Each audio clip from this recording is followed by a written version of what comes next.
un accord d'1 million de dollars entre Barcelone et le PSG pourrait avoir lieu dans les prochains jours, et de nombreux supporters des culés soutiennent cette négociation, tandis que d'autres y sont totalement opposés. Je vais donc tout expliquer clairement dans cette vidéo et à la fin je veux connaître votre opinion à ce sujet et si vous êtes pour ou contre cet accord entre Barcelone et le PSG.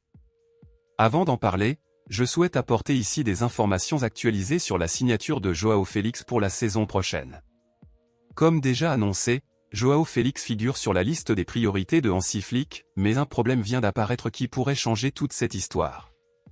Il s'avère que Barcelone veut compter sur Joao Félix grâce à un autre prêt avec option d'achat, mais l'Atlético de Madrid ne veut pas le prêter mais plutôt le vendre, et l'Atlético de Madrid a déjà déclaré vouloir au moins 60 millions d'euros pour Joao Félix.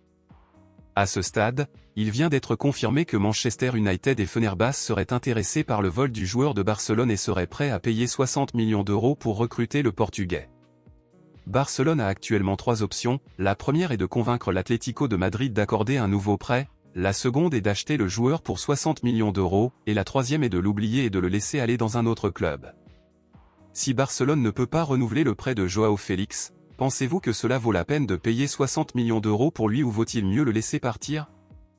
Laissez votre avis ici dans les commentaires.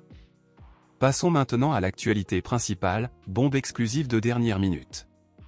Barcelone et le PSG sont actuellement en pourparlers, où le club parisien proposerait un accord entre les deux équipes impliquant un échange de joueurs. Comme nous le savons déjà, ces dernières semaines, Barcelone a exprimé son intérêt pour la signature du milieu de terrain du PSG, le néerlandais Xavi Simons, mais le club catalan était confronté à des difficultés pour obtenir la signature du joueur, car Barcelone souhaitait le prêter tandis que le PSG souhaitait le vendre.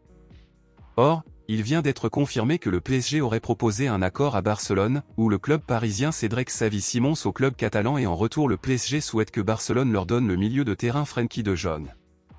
De nombreux fans des culés soutiennent ce changement principalement en raison de leur âge, puisque Frenkie de Jong a déjà 27 ans, tandis que Xavi Simons n'a que 21 ans, mais d'autres fans y sont totalement opposés car ils considèrent Frenkie de Jong intouchable et essentiel pour Barcelone.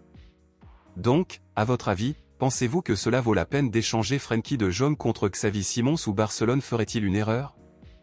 Dites-le moi ici et je lirai votre commentaire, je vous verrai dans la prochaine vidéo.